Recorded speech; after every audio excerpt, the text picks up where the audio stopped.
in firqas, and I No. am I'm just asking, just a curiosity laden question, an academic no, question.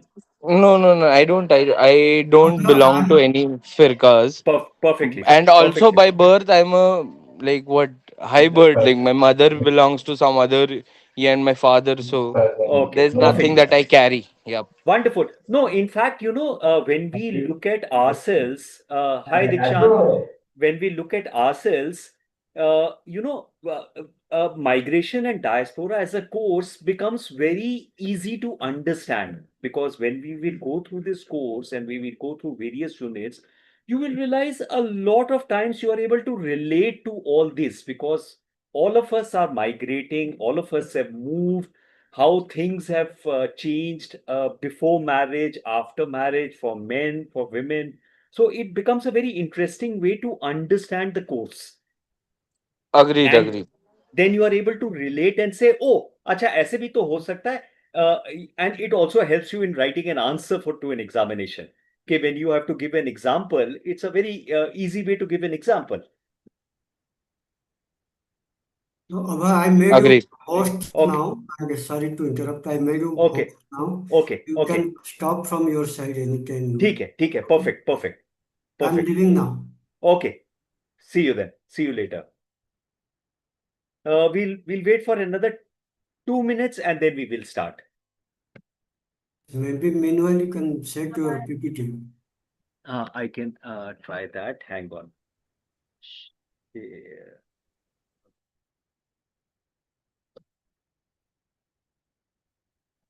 Okay. Yes, coming. Uh, okay, it's coming. 1 minute. Let me just do one more thing, because last time there was a problem. The PPT didn't move. Let me go to a full screen. Come on. Coming. Okay.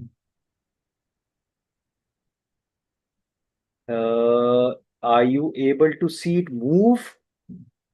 Just do the cursor. Change the cursor. Yes, yes. Uh, is Moving. it moving? Yes. Okay, perfect. Kashman, Dikshant, are you able to see my PPT and hear me and see the PPT move? Yes, boss. Okay, Yes, sir. perfect. Okay. So I think let's start. Whoever wants to join can join later.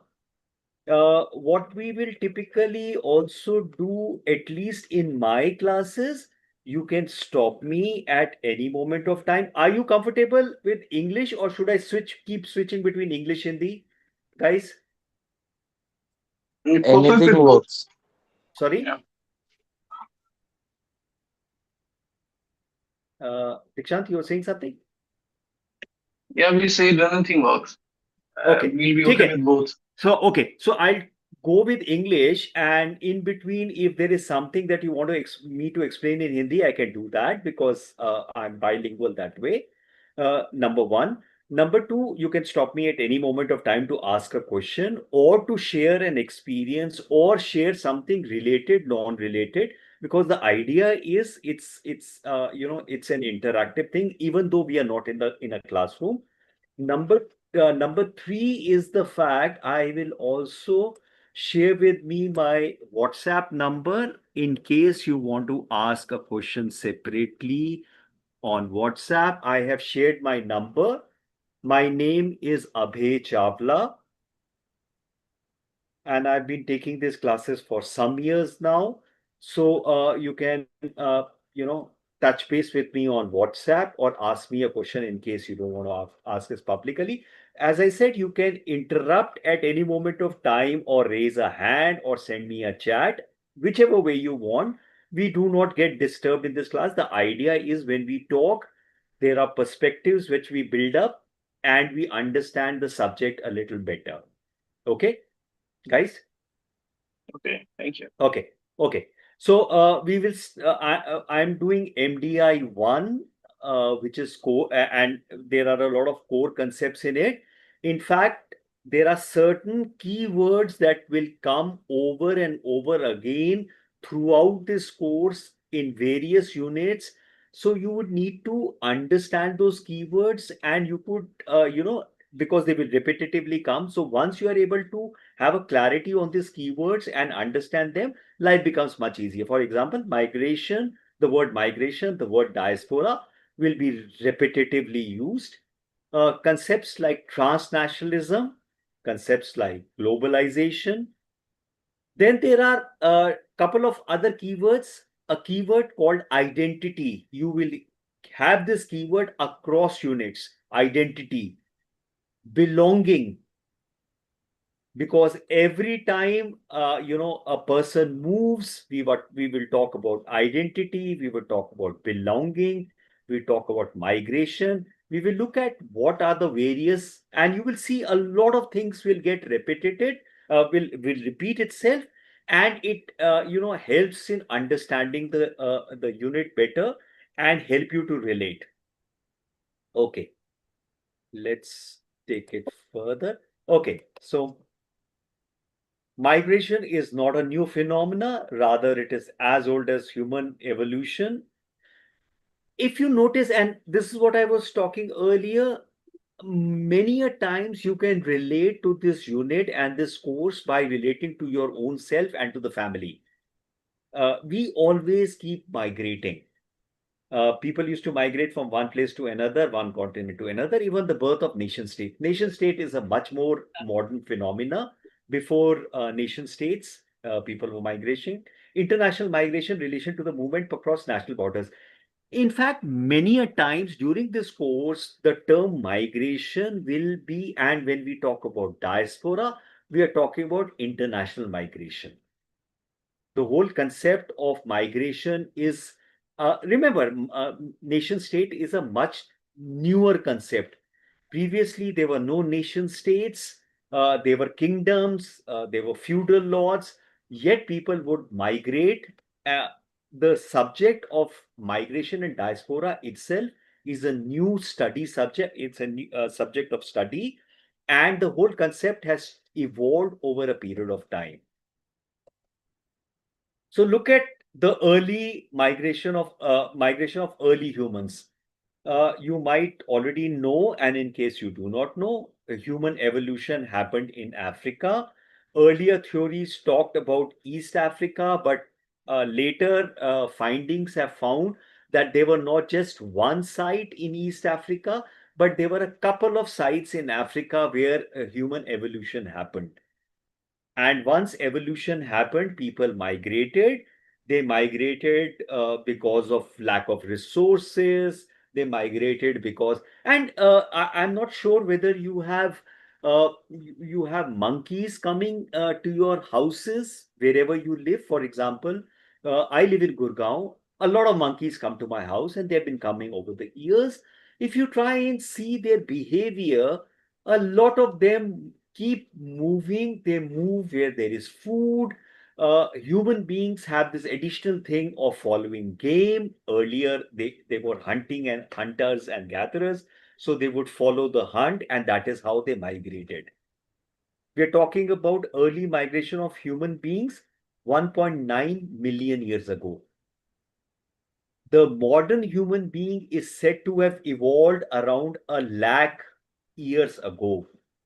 So it's actually a very interesting way to look at human beings. Our average life is 75, 70, 75. We are a blip on the larger time scale of human evolution and the evolution of Earth and so on and so forth. This is a migration since 1500. You see, there was a large migration of Europeans to Americas. There has been migration out of Africa. There has been migration out of India. Every place you'll see, there is no place where migrations do not happen. In fact, if a place is empty or supposedly empty, there is no place which is empty. So inevitably, a new population comes. Either they displace the older population. For example, the biggest example was the Europeans coming into America. They displaced the indigenous populations, the indigenous Indians, what they used to call. most of them died, were killed in wars, and so on and so forth. And a new, population took root. When we define it as a permanent or a semi-permanent change of residence by an individual, family, or a group. Uh, just a minute, let me. Uh, I'll just take a photograph, a screenshot of all those who are there for. Hang on, am I able to do that? I'll just take a break. Give me a sec. Give me just one sec.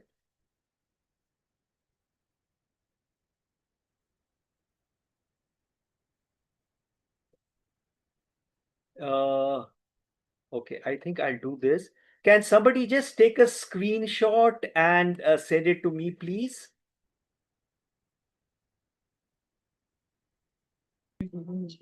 Works will do that. I'll do Okay, that. just somebody take a screenshot and send it to me. This is for the IGNOU documentation, please. Thank you. Okay, so we are back. Let me, are you able to see my screen?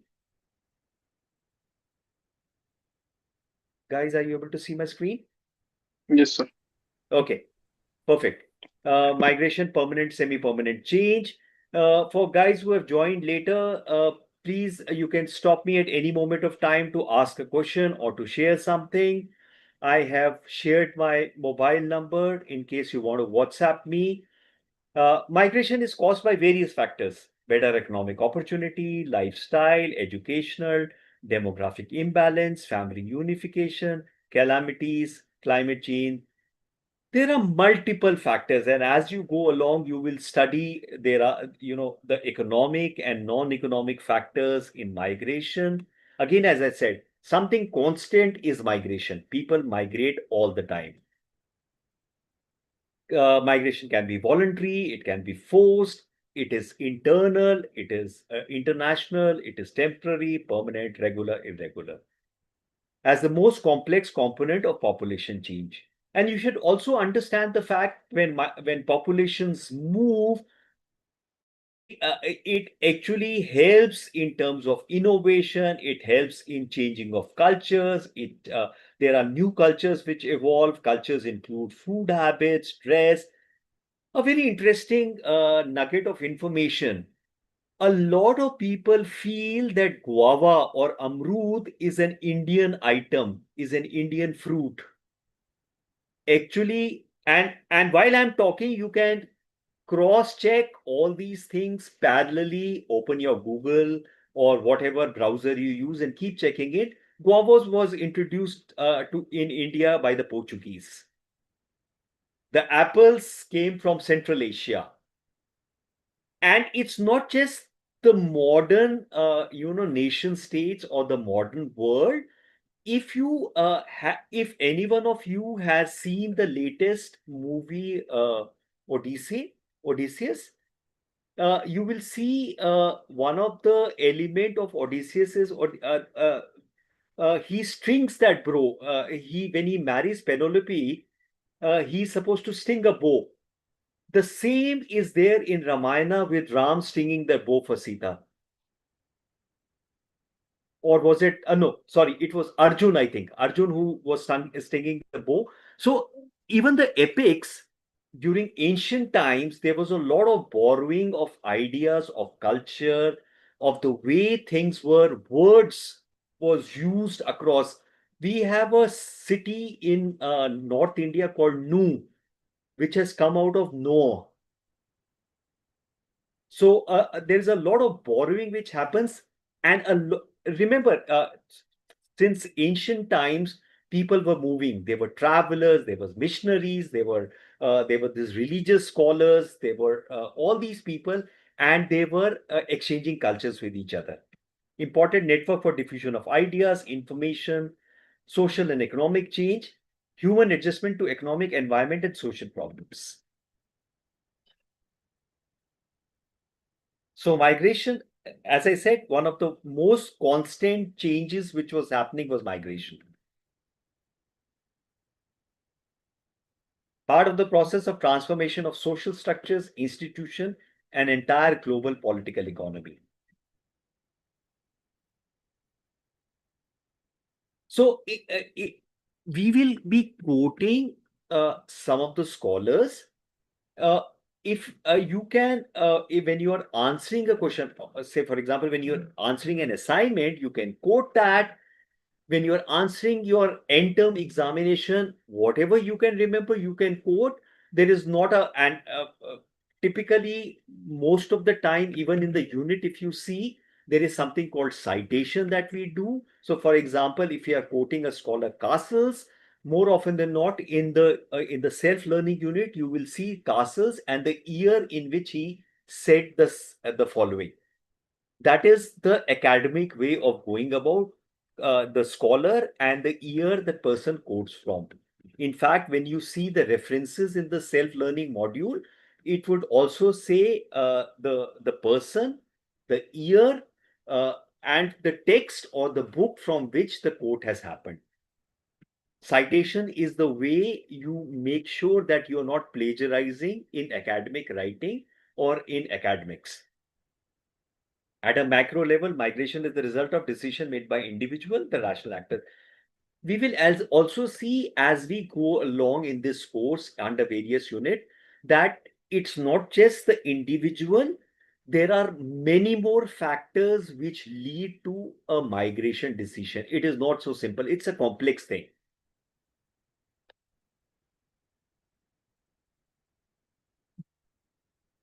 So there are some descriptive classifications. There's a geographical classification in terms of transoceanic, transcontinental, border, neighbor. There's a chronological classification, migrants, time period, short term, long term. There's a demographic or economic classification, individual, family, male, female, highly skilled, skilled. These are the words again that you will hear across units, across modules.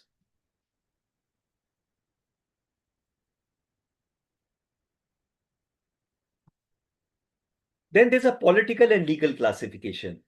Migrants under regular or illegal migration. Now, inevitably, when you hear the word illegal, these are not illegal, they are undocumented. Illegal is more of a political word. Like, for example, many a times you will hear the word aliens. They are not aliens, they are human beings. These are undocumented because nation states and the political state have brought in the concept of border controls in which they document or non-doc or undocumented.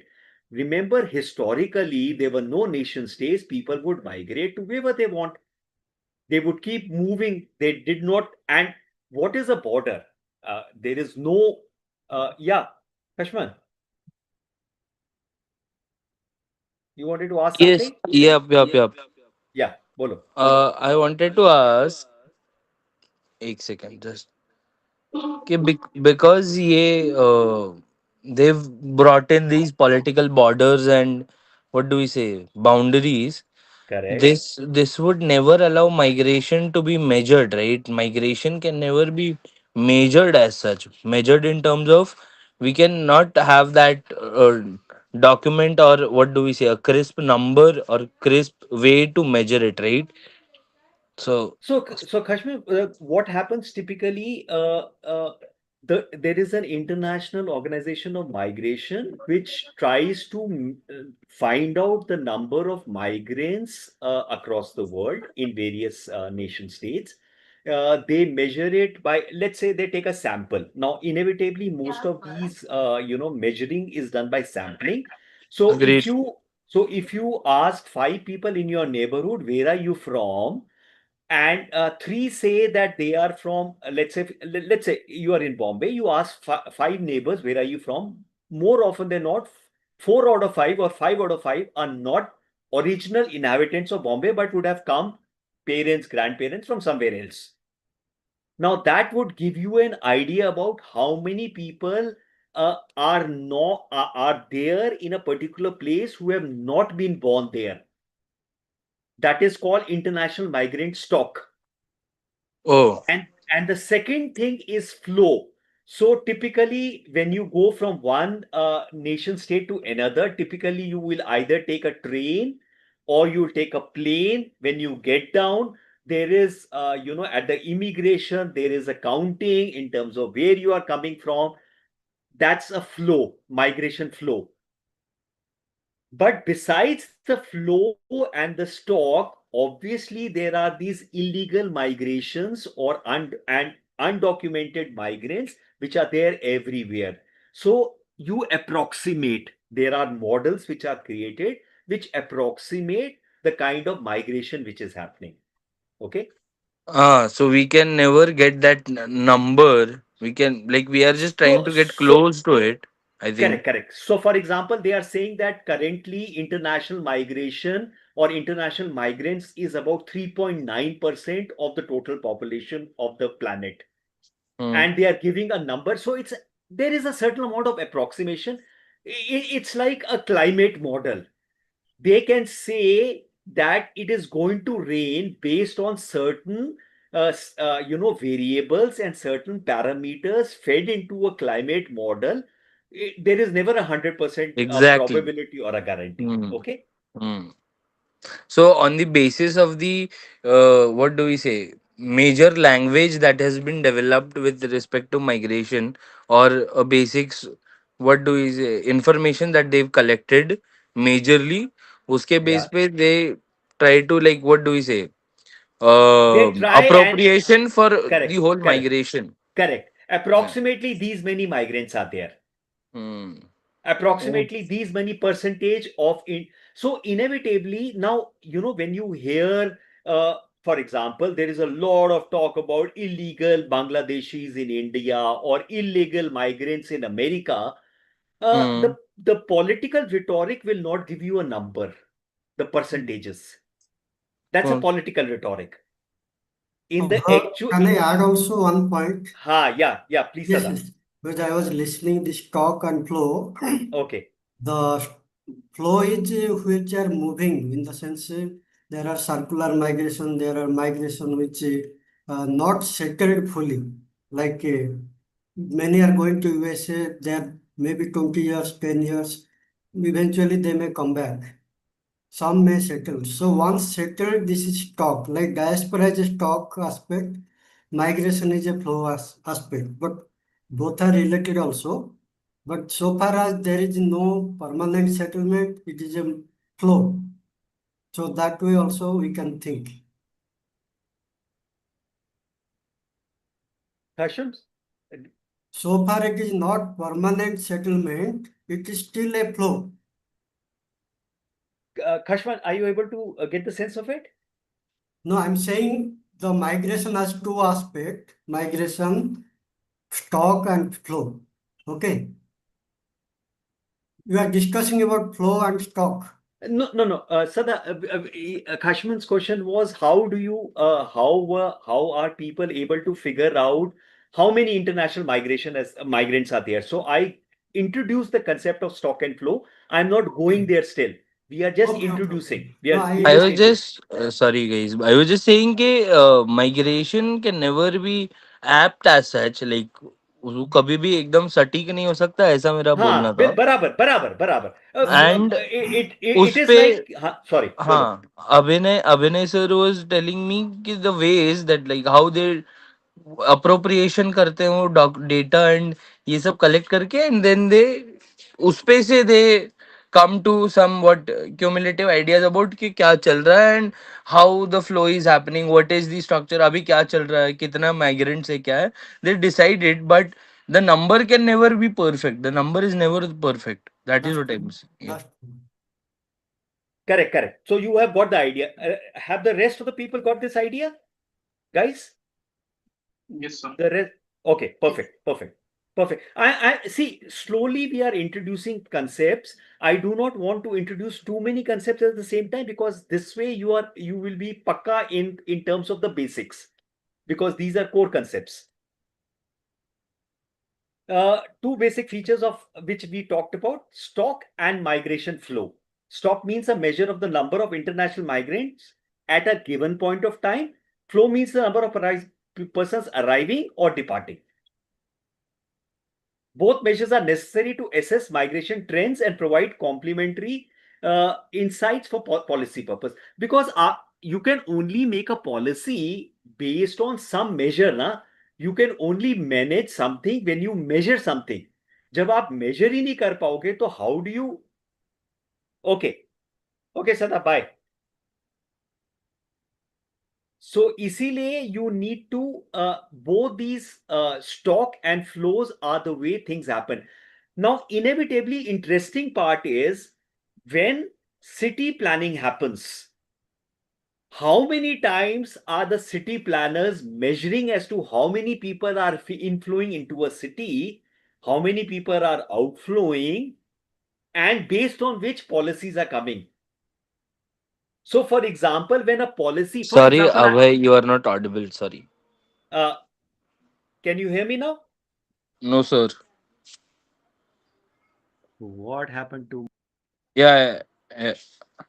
Is it audible now? Yes, yes, it is audible. Okay, okay. I think that mic got reload or something. Can you hear me now, guys? Yes.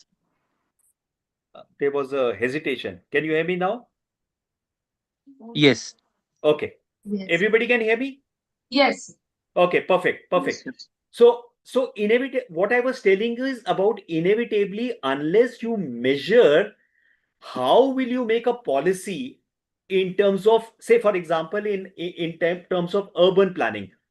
Unless I know how many people are moving into a particular city or how many people are moving out in a particular year, how will I make a policy and decide whether buildings need to be multi-story or a single story?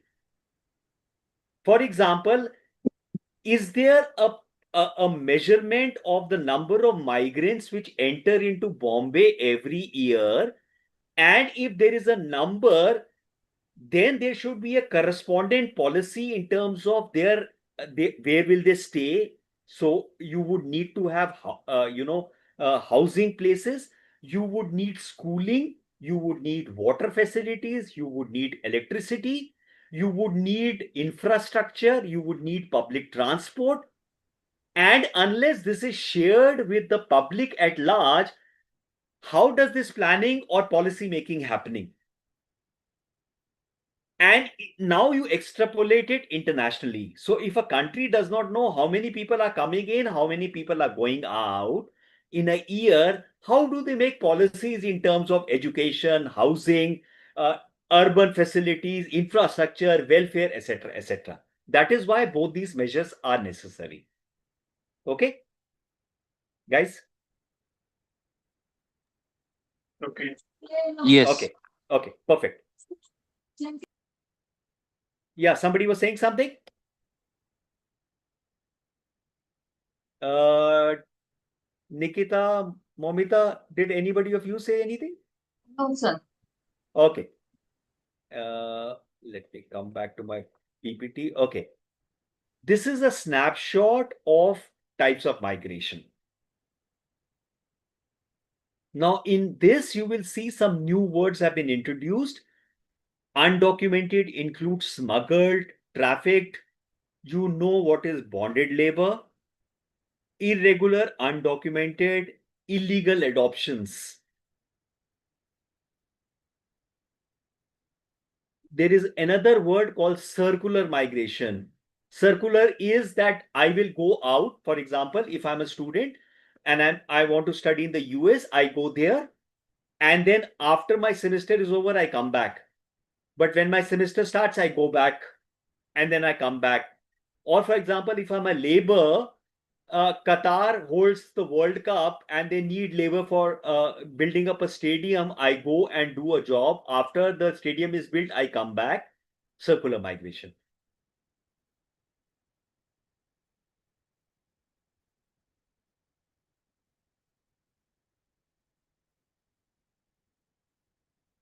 And at any given point of time, migrants can shift between categories. Also understand there are, theoretically, when we study, we will give categories, but in the real world, there is a lot of shifting which is happening. There are no black and whites.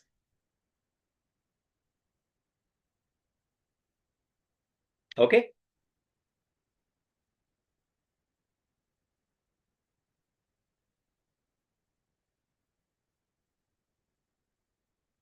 Okay, guys. IDP Okay. stands for internal displaced people. Okay. IDP stands for internal displaced people. Internal displaced people typically would be, for example, there is a climate change or a flood in Uttarakhand. Those people come and settle in the plains in UP, in Himachal. There is a major deluge in, let's say, Navi Mumbai, and people move into, South Bombay or move to Nasik. That's IDP, internally displaced people, because of civil war, conflict, political uncertainty, climate change, so on and so forth, or lack of jobs in the rural area where people then move to cities. Those are internally displaced people. So, in the unit, there are some of the theories of international migration. Now, when you go through the unit, your units are self learning modules. But I can tell you many a times there would be a certain amount of confusion in the way that academically they are written. So please, in that case, open up your Google or your AI assist. You can always cross verify. Remember, whenever you're using internet, please cross verify. AI systems are notorious for giving wrong information. Please do not depend on AI. Cross verify. They are notorious for giving wrong information. Now, international migration has been explained by various social scientists, sociologists, anthropologists, demographers, economists. In fact, migration and diaspora is pretty much an interdisciplinary subject.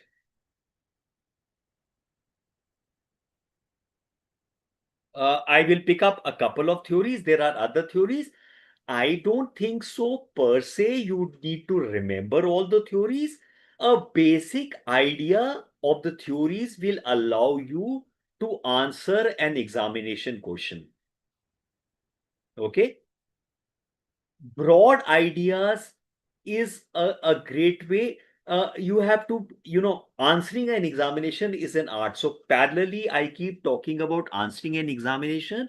You need to understand keywords. I will keep using the word keyword. You will need to pick up certain keywords to craft your answer. That way, you will be able to pass an examination. Okay. So let's look at the neoclassical theory, which is an economic theory from a macro level perspective of geographical difference between supply and demand. Whenever we talk about economics, there is always a question of supply and demand of labor, supply and demand of things or of labor. A country or a region which has large presence of labor relative to the availability of capital will have excess supply of labor and low wages. You can similarly look at in terms of our rural areas and urban areas. The rural areas has large presence of labor, less availability of capital, whereas the city have more capital, less labor. That is why people will move from rural areas into urban areas. So Like as I, I I, I have an example for it, if I may. go ahead, go ahead, go Yeah, ahead. yeah. The migration that has been like happening, people or workers moving to Gulf for the same job or the same skill set that they've been working in India. Like the same skill set जिसमें वो लोग काम कर रहा था India में, this they are working in Gulf countries or what, Middle East, Correct, and they are earning huge and loads of money there correct, compared correct, to what they were earning in India. So I think it's because the, what do we say, supply and demand of labor and their macro level perspectives of geographic difference and everything, like, correct, correct. yeah. As we go along and we come into unit MDI 7 and MDI 8, MDI 7 and MDI 8 are purely on the economic causes. You will see that in the economics also, it is not as simple as supply and demand of labor. there are many other factors which come into the picture. In fact, when we look further into migration, you will see that there are certain economic factors and there are certain non-economic factors. Now, one of the things, now that you brought this Gulf and the movement of labor into picture, let me just quickly tell you, one of the factors is the currency exchange rate. So if, let's say in India, I get 10 rupees, let's say if in the US I get $10, that $10 is equivalent to 1,000 rupees. That itself becomes a huge, pull factor for me to travel to the US to earn. So, as I said, MDI 7 and MDI 8 will get us to understand about capital, labor, and the economic factors into migration. And the same exchange happened between dinar and rupee. Absolutely, absolutely, you are absolutely right. So I'm not trying to, that's why I'm not going ahead of me in trying to bring in too many concepts, because everybody, as I said, core concepts, if you're able to get it, life becomes much better. Okay. A country or region which has a large capital relative to presence of labor will have labor scarcity, resultant higher wages. So Gulf, for example, the Middle East has a labor scarcity because less people are there. They want to get labor from outside. That's why they're willing to pay higher wages. Differences wages induce labor from same thing in terms of rural areas and urban areas. Neoclassical theory implies that labor market mechanism, direct and sole factors influencing decision. Again, a word of caution, no theory will be able to answer all the questions. When you start looking at a particular theory, you will also realize that each theory will have its downside. So you need to understand that's the theory proposed by a particular scholar in a particular context.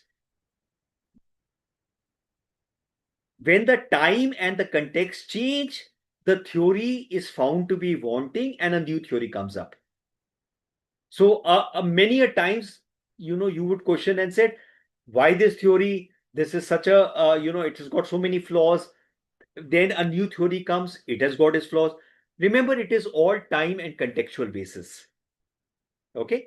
And it also depends on which subject scholar has proposed the theory. And as I said, because this subject is interdisciplinary, various scholars will look at it from their perspective. Okay. Theory assumes that pay and employment differentials across countries are primarily motivators. Migration will come to a halt once such disparities are eliminated.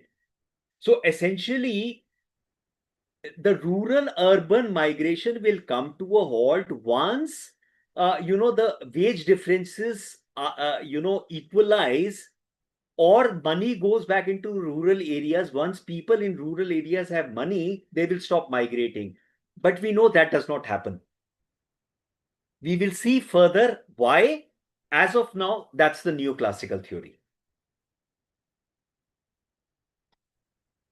There is a next theory, which is the new economics of migration, which emerged in the 80s. Again, as I said, all theories are contextual, based on time, place, and the scholar. Integrated approach created to connect different levels of social structure while also taking into account historical and contemporary activities. So it's not just the wage differential, but social structures, historical and contemporary activities. Individual rationality, macroeconomic conditions are no longer considered as the sole factors influencing decision makers. And you need to understand from your own experience, you will see. Yeah, for example, I take a career in a particular field, or I like a particular subject. Let's say I like history when I was in class 10. By class 11th, I no longer like history. I like sociology. Now, somebody was to ask me, but तू 10th में तो तू history, तुम्हें history अच्छी लगती थी, अब social, it is a question of time. It's a question of time. It's a question of, let's say, a teacher. It's a question of a school. It's a question of how history has been taught. It's a question of how you are looking at your future. Maybe by the time you come to 11, You do not look at yourself as a career in history, but a career in sociology. So things change. The similar way, theories change.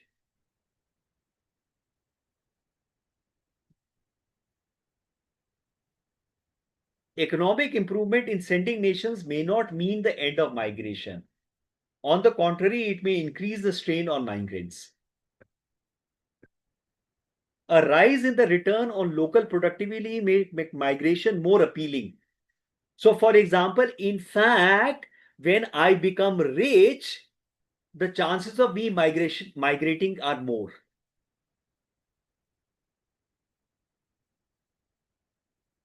as a means of overcoming capital and risk restriction.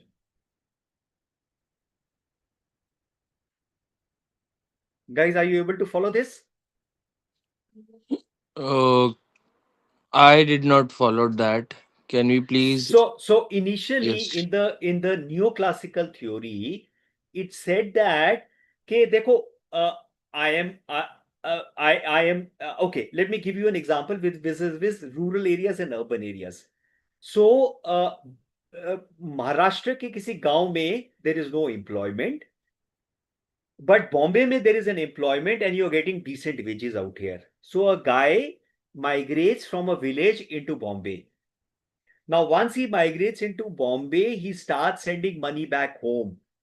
Now, the condition of the household, the neoclassic theory says, the earlier theory says, that migration is only happening because of a wage difference and because Bombay में काम है, गांव में काम नहीं है. That's the only way. Once गांव में भी काम आ जाएगा और गांव में पैसा आ जाएगा, माइग्रेशन बंद हो जाएगा. वो नियोक्लासिकल थ्योरी कहती है. देन दे फाउंड आउट कि जब गांव में काम आ गया या गांव में पैसा आ गया, people were still migrating to Bombay. So के they came out with this new economics of migration, जहां उन्होंने बोला कि नहीं नहीं, वेज डिफरेंस और सैलरी और कैपिटल से फर्क नहीं है, सोशल स्ट्रक्चर से भी फर्क है. क्योंकि अब जब गांव में पैसा आ गया, तो जो लड़का है वो कहेगा गांव में तो कुछ है नहीं, सिटी में इतना कुछ मिल रहा है मुझे. आई सी अ न्यू लाइफस्टाइल. मुझे कास्ट सिस्टम जो गांव में है वो शहर में नहीं फेस करना पड़ता. सो और अब मेरे पास पैसा है, तो I might as well migrate to Bombay. Got it? Got that. Okay, so now you see, now there is a confusion. Okay, is that theory good or this theory good? Now understand the fact that both theories were made in different context and in different time frames. So as I said, you go through these theories, read them as they are. In case there is a short answer question on, write short notes on a neoclassical theory, you know what to write. If there is a question on, write short answers on a new economics of migration, you can write a question. Okay. I just had a doubt. Bolo.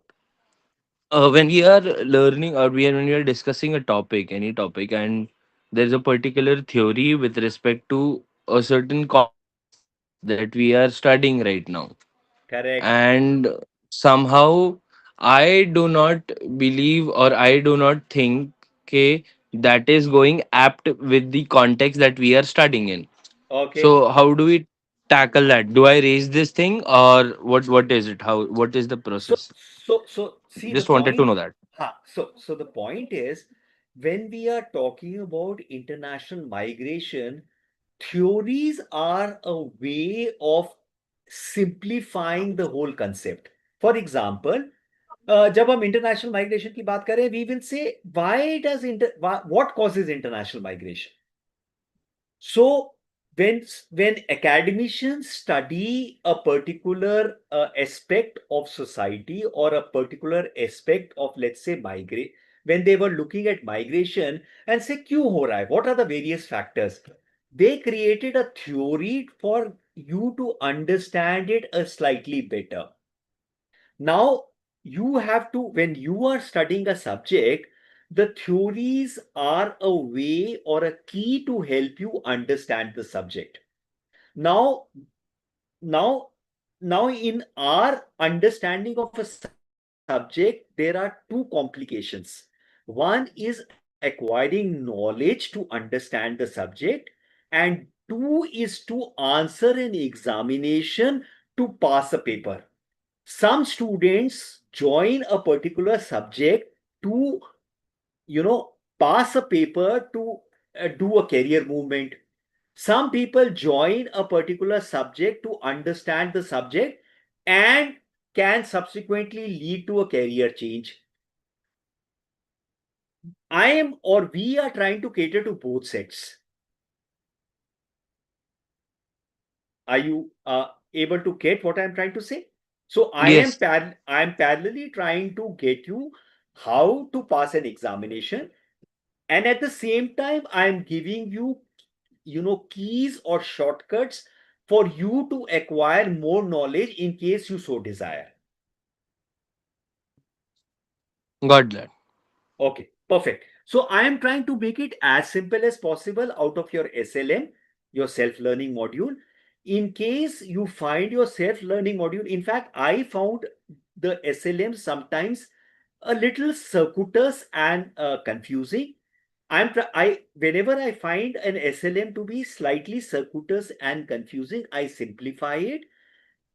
And again, as I said, you can always go and Google it or use an AI assist to understand it a little better in a more simplified way, so that finally, you can acquire knowledge in case you so desire, and you are able to write an examination,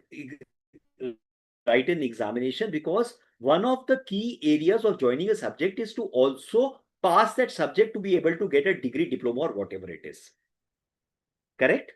Because all of us have fixed time, and we are trying to make the best out of that time to, for various goals. Any goal which you have is a right goal. Who am I to question what your goal is and whether it's right or wrong? And it's always contextual. You have a particular goal. We should go, and I'm trying to address multiple goals. Okay. Got that, sir. Wonderful. Wonderful. So households and communities with various income may be motivated by the same predicted gain. Okay. So I have picked up two theories. There are, I think, a couple of more theories, written in your self-learning module. You can go through it.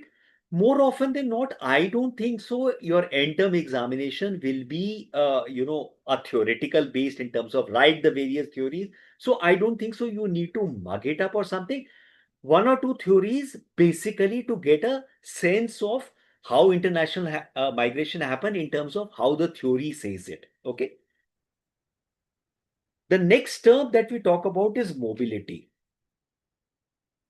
ability or capacity to move.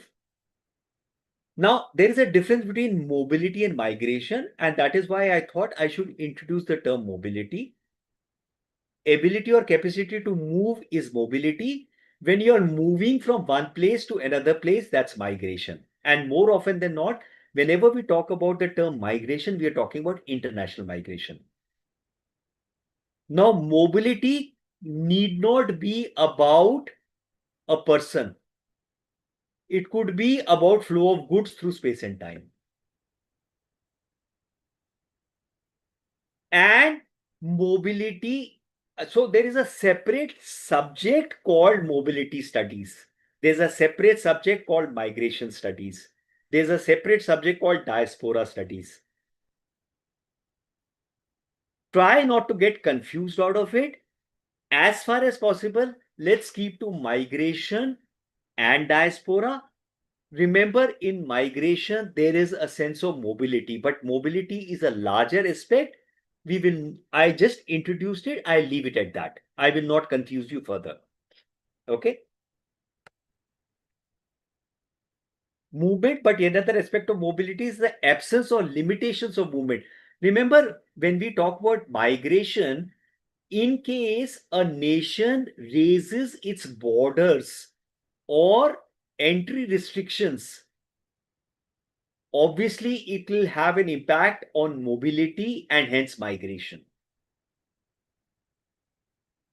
Suppose your country does not give you visa for some reason, or says that you were in a protest and you will not be entitled to a visa. Now that restricts your mobility.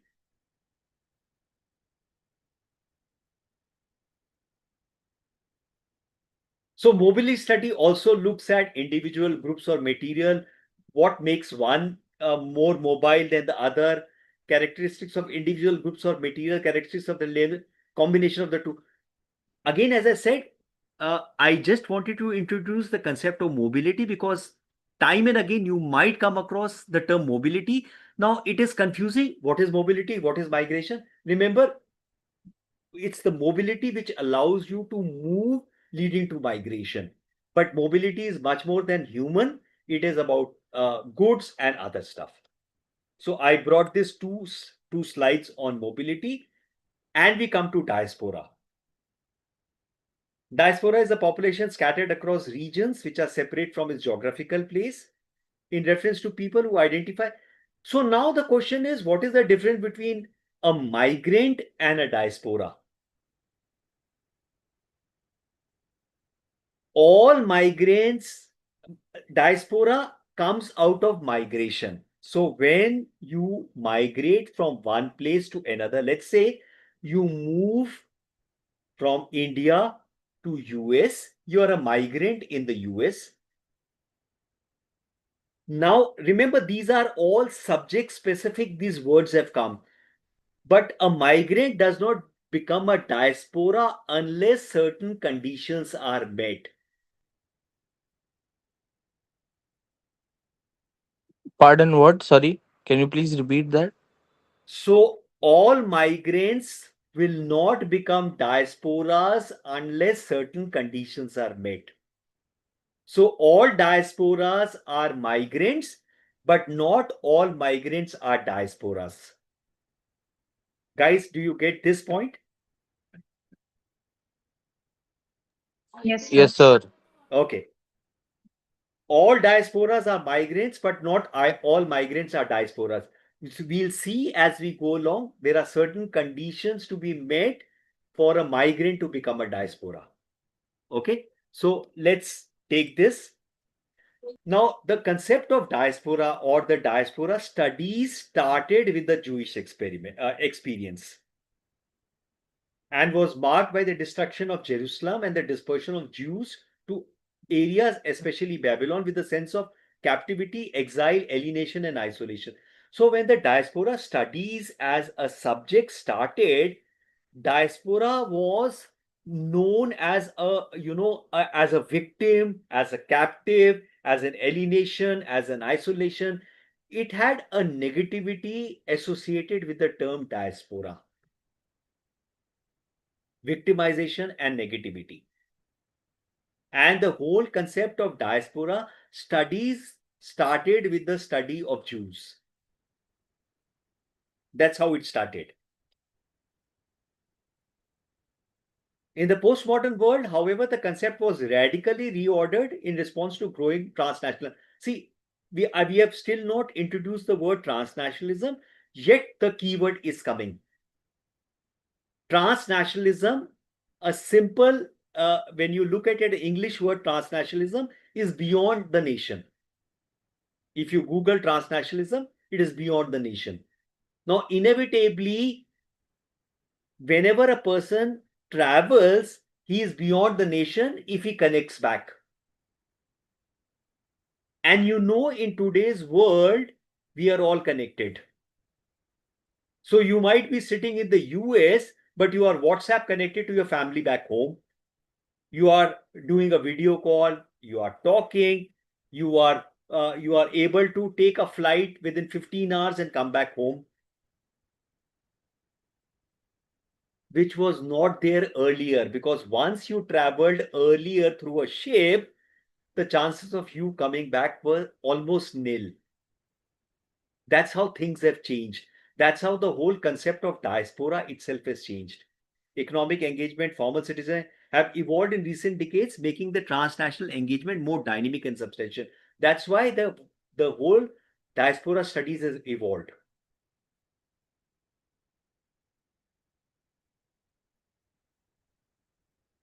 This is how Safran's criteria was in terms of what constitutes a diaspora. So, as I said, all diasporas are migrants, but not all migrants are diaspora. So, what makes a migrant a diaspora? They or their ancestors have been dispersed from an original center to two or more regions. These were Safran's characteristics when the diaspora studies started, the earliest diaspora studies. They retain a collective memory, vision, or myth about their homeland.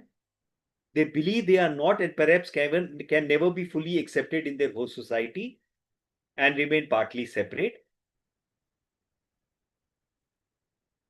So now, anytime you're answering a question on diaspora and you want to look at history or historical tracing of the diaspora, you have to talk about Safran's six criterias: dispersion, collective memory,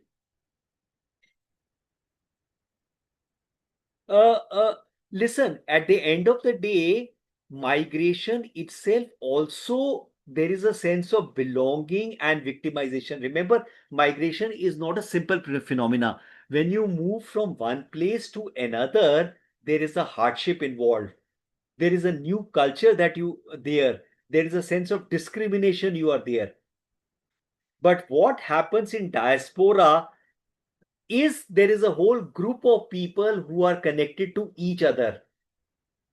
Let me wait for the next three conditions. Their ancestral home is idealized. They believe all members of the diaspora should be committed to the maintenance or restoration of original homeland, continue in various ways to relate to the homeland.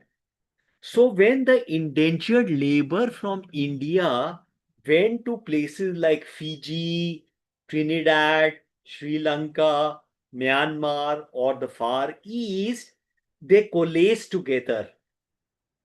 They felt their homeland and they carried rituals of homeland, artifacts of homeland. They maintained their religion, their culture, their eating habits, and they related to India as their homeland. In spite of the fact they had never no hope of coming back to India. So you see, a migrant becomes a diaspora once he he or she, along with the rest of the community, have a collective identity, a collective way of identifying with the homeland. For example, look at the fact when Indians go to the US, they might be in a tech job, but they will coalesce together. They will celebrate their own festivals. That is what is the term diaspora.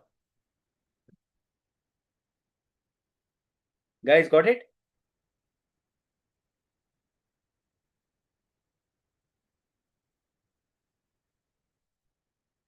Okay, perfect. Now, after Safran's, it was the whole concept started evolving because as people started studying, as I was giving you the example of theories, as time changes and more people tend to look at a particular issue, there's a new perspective which comes. So Cohen in 1995 adopted Safran's definition but added four additional features.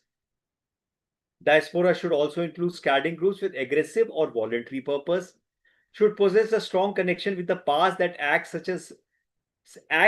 as a block to assimilation. They should not be assimilated in a host society.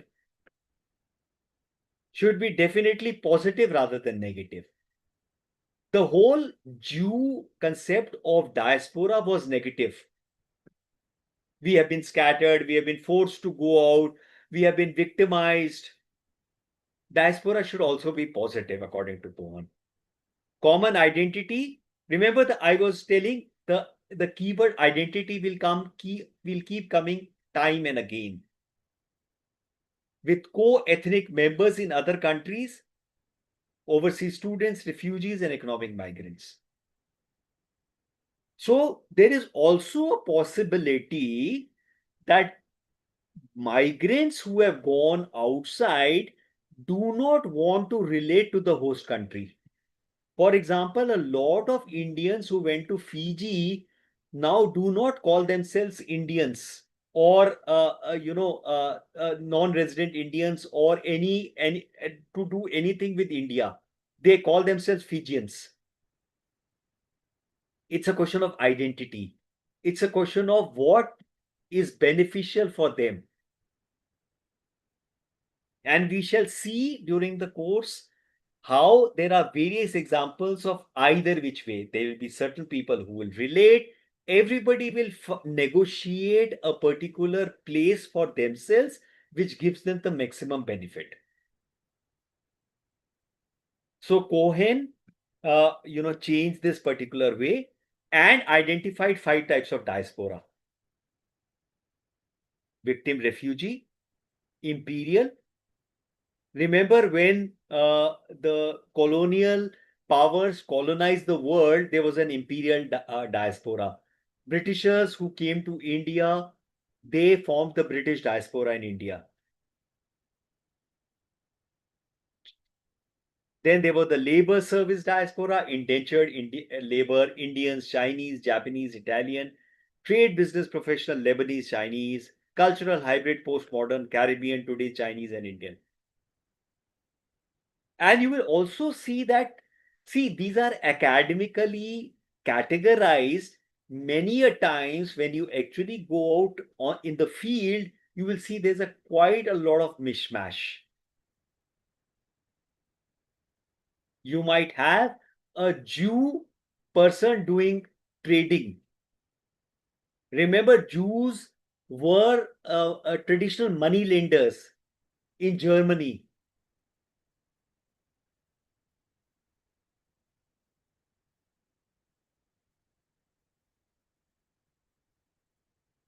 So these were 5 types of diasporas which Cohen identified. Diaspora formations are complex and the reasons for their formation is manifold. So again, a migrant automatically does not become a diaspora. It's a complex formation. Diasporic identities have become deterritorialized. Nation has outgrown the state because of its diasporic tentacles. So today the Indians who might have got American citizenship, but they still relate themselves to India. For example, the New York mayor, Mayor Mamdani, is a twice Indian for a simple reason. His family moved from Gujarat to Uganda to London to New York. Today, he is an American citizen, but he relates with his Indian roots. His mother, Meera Nair, is an Indian. His wife is a Syrian. Look at how it's become mismatched, and the whole world has become like this.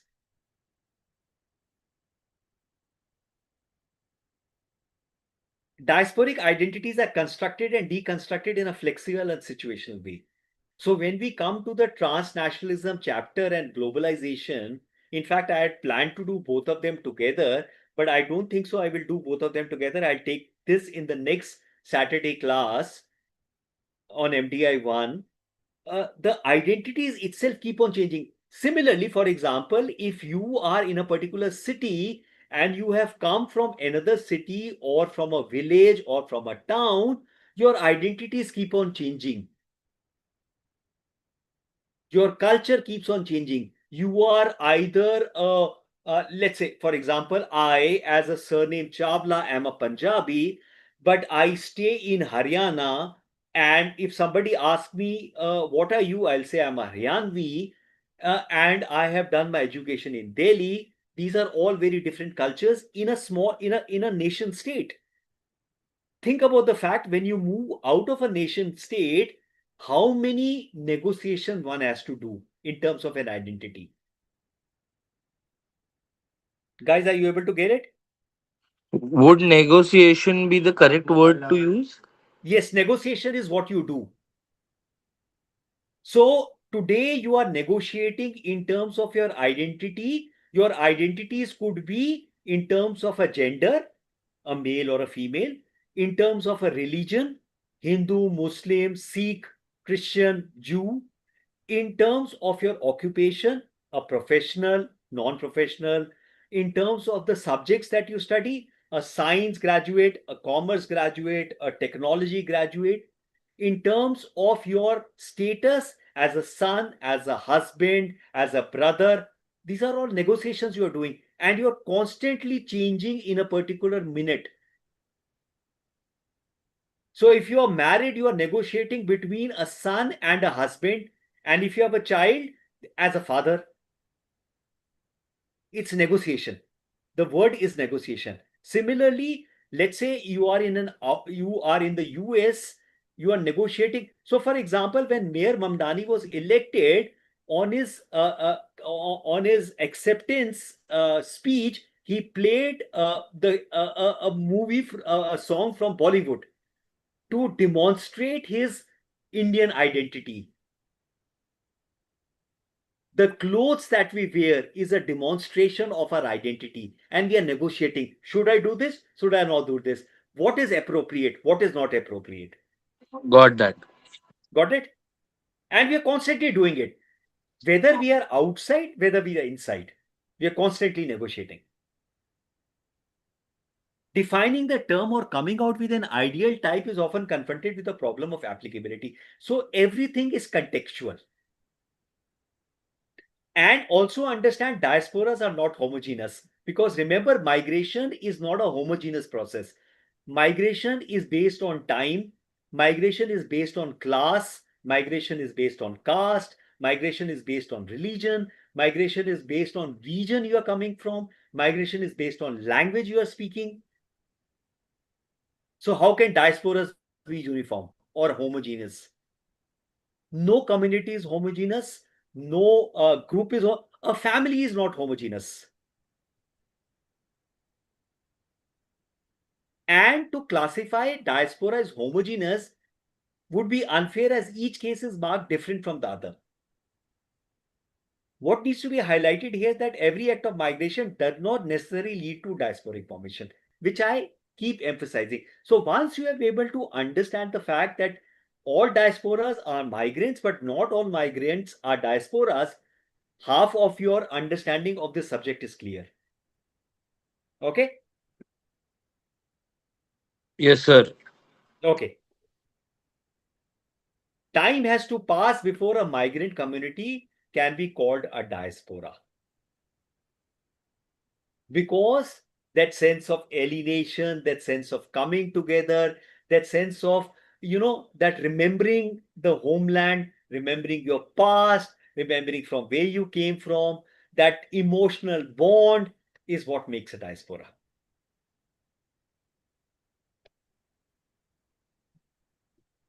So I will, in fact, hang on. Page up, page up. I will not start the transnationalism and globalization because there is too much to be taken. I will stop here. I will, hang on. I will stop here. In fact, I'll just switch on my video so that you can have a look at me. Hi guys. Who is taking a screenshot of this and sending it to me? Who will do that? Guys? Somebody has taken. Who's that? Who has taken a screenshot? Oh, hi Kashman. Hi Momita. Hello, sir. Good to see you guys. Okay, actually, I don't require you to switch on your videos. There is absolutely no requirement. I just switched it on so that you can at least look at me and see who you're talking to. And as I said, as the